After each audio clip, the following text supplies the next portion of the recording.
and welcome. If you're looking for a quick yoga flow, or not even a flow, maybe just a few stretches to stretch after your run or your Peloton workout, you're in the right place. Even if you don't ever do yoga, this quick video will help you to stretch those tense areas that you have after running or cycling. So we're gonna stretch our legs, front and back, and one other area that may not come to mind naturally, but as we are running or cycling, our upper body tends to get a little bit rounded, a little bit tight. So opening up your chest and working on the shoulder mobility will also help you to feel a little bit more fluid, a little bit more relaxed. So let's get started. Starting in forward fold, top of your mat if you're using a mat. Just a generous bend in your knees and relax your head, shoulders, your feet about hip width apart, and just breathe here for a few moments. This kind of helps us to settle down and prep for this practice. And inhale to place your hands on your shins, straightening your back. Exhale, fold again, maybe a little bit deeper this time. And plant your hands down, step back, put your knees down. This first one, we're gonna stretch the front of your leg, your left leg. So place your right foot outside of your right hand and maybe work your left knee a little bit back until you feel a deeper stretch in your hips and in this quad area of your left leg. And here, if you are not comfortable in your knee, you may just roll your mat like this, or use a blanket, use a pillow underneath your knees. So first, kind of scan your body, assess how this makes you feel. Don't go too far if it's not comfortable. Stay here. If you want a little more, place your right hand on your right knee and roll your chest up to your ceiling or to the sky if you're outside. And placing hands down, we're going to switch sides. So left foot goes to the front. First wiggle here, get a little bit comfortable. See how this makes you feel, feeling this opening in this right leg quad, in your left hip. Place your left hand on the left knee. Maybe even open it up. And step back, hands and knees. Step in your right foot forward again, but now in between your hands.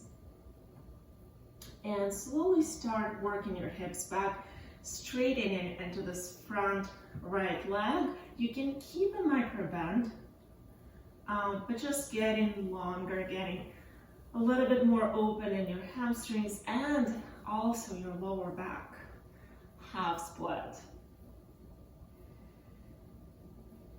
Just wiggle here, see what feels good. If you're really, really tight like I am, just slowly open your right foot to the right. This gives you a little bit more space.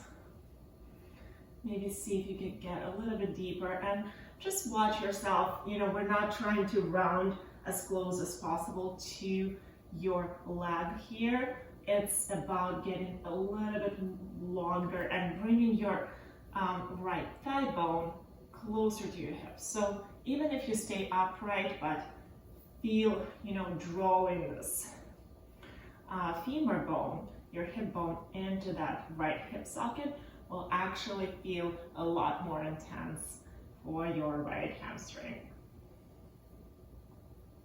And bending back, switching sides. Doesn't have to be graceful. Just, getting your left foot forward and slowly straighten your leg. You may keep it a little bit bent. You may use blocks underneath your hands. Open up a little bit, so rotate your feet, rotate your left foot to the left.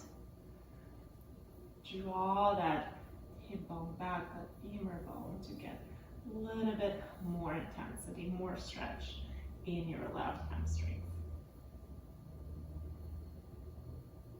And release. Coming into hands and knees, we're gonna do a couple of rounds of cat-cows. And here, linking your breath with your movement, what really makes yoga, any yoga practice, even just some stretching, a true yoga practice. So inhale, opening up through your chest, lifting your sit bones up. Exhale, round chin to chest. Tuck the tailbone under. Inhale to open your chest and exhale round. We're gonna go for 5, 4, 3, 2, and 1. Hold this one a little longer and round, and neutral back. Feet together, knees wide, sit back on your heels, extending your hands forward into a child's pose, forehead to your mat.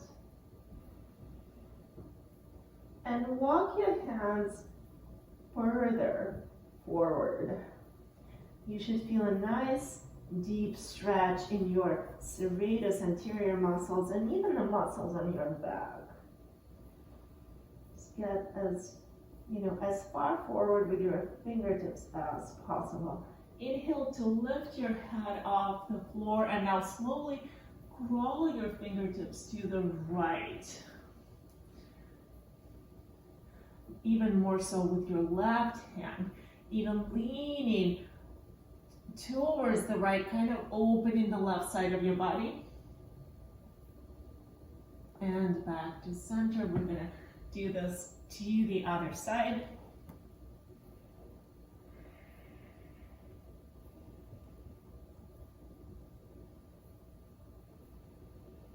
Inhale and exhale to center. Now we're going to do sphinx pose, which will really open up your chest and shoulders. So from hands and knees, place your forearms down, walking your feet back. Make sure your elbows are underneath your shoulders, your hands are in front of you, and inhale to bring your shoulder blades together and down your back. Look forward. Inhale your belly and ribs in and contract your glutes. Push down with the tops of your feet to really get deep stretch here in your chest muscles. And if this is enough, stay here. If you want a little more, you may start lifting your forearms, your elbows off the floor. Here you may walk your hands a little bit more forward, straightening your hands. Just make sure your lower back is not all scrunched.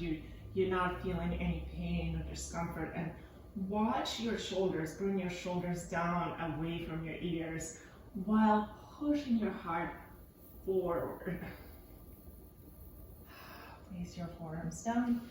And one final stretch, which will stretch not only your back muscles, but also the front of your body, your quads, even your abs, camel. So again, this is a very intense pose. So if you are tight, start slowly. We don't want to injure ourselves.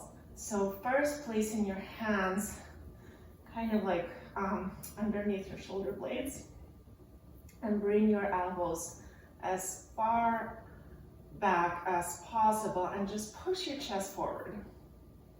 This is enough. This feels very intense. Stay here. This is a very good stretch for your upper body. If you want a more intense stretch, tuck your toes under so your heels are a little higher and start slowly reaching your hands to your heels. Only try if it works, but again here, push forward with your hips, bringing chest more up, and maybe even drop your head, but not all the way down. Like stay upright. We don't want to crunch your neck. Taking a few rounds of inhales and exhales here. Then slowly, if your hands were on your heels, bring your hands to your back and then sit all the way back.